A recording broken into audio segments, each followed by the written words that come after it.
대출을 줄이면 중하급지가 뛴다는 말 자주 보시죠? 저도 몇 년 전 비슷한 이야기를 믿고 돌아다녔어요. 그런데 실제로 임장을 나가보고 거래 통계를 보며 느낀 건 이 말이 절대 항상 맞는 건 아니라는 거예요.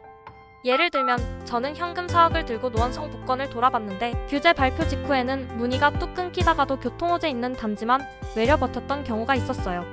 그 경험이 저를 더 조심스럽게 만들었죠. 그래서 오늘은 제가 경험한 사례 최신 자료를 엮어서 누군가 중하급지 대세 상승론을 이야기할 때 당황하지 않고 논리 있게 판단할 수 있는 기준을 드릴게요. 많은 사람이 놓치는 게 이겁니다. 대출 규제는 분명 수요를 제약하지만 시장이 활발한 상승기인지 아니면 냉각기인지에 따라 그 영향이 정반대가 될 수 있어요. 과거 2020만 2021년엔 금리가 낮고 유동성이 많았어요. 그래서 규제로 강남이 막히면 마포 성동, 노도강 쪽으로 자금이 흘렀고 일부 지역은 신고가까지 찍었죠. 하지만 지금은 금리가 높고 거래 자체가 위축된 시점이라 규제가 나오면 수요 전체가 꺾이는 쪽이 더 강한 영향력을 발휘합니다. 한국은행 기준금리 변화 추이만 봐도 금리 인상 구간에서는 대출 부담이 늘어나고 매수 심리가 위축되는 게 분명해요. 공식 통계를 보면 금리 상승 이후 아파트 매매 건수가 줄어드는 흐름이 반복돼 왔습니다. 강남이 막히니까 중하급지 간다는 논리는 마치 버튼 하나 누르면 수요가 자동 이동하는 것처럼 들려요. 하지만 실제로는 많은 사람이 아예 안 움직인다는 쪽을 택해요.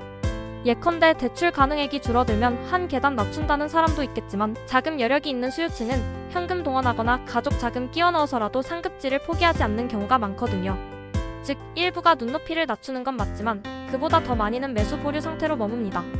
규제 발표 직후 부동산 중개업소에서 매수 문의가 싹 사라졌다는 얘기가 많은 건 바로 이 때문이에요.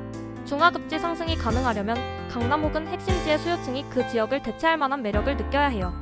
마포 성동처럼 접근성 인프라가 어느 정도 있는 지역은 대체제로서 어느 정도 가능성이 있지만 노도강 중랑구 쪽은 대체제가 너무 많아서 특정 지역만 오르는 건 쉽지 않죠.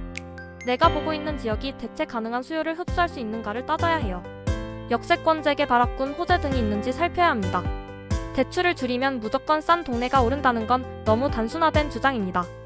규제는 수요의 흐름을 바꾸는 장치일 뿐 전체 흐름을 만들진 않아요. 규제가 나와도 금리가 급락하거나 정책 완화가 뒤따르면 상급지 쪽 반등 폭이 더 클 수 있어요. 예를 들어 같은 대출 축소 발표라도 금리 인하 전환 구간에서는 이제 다시 기회 온다는 기대 심리가 살아나며 오히려 상급지가 먼저 반등하는 경우도 있었어요.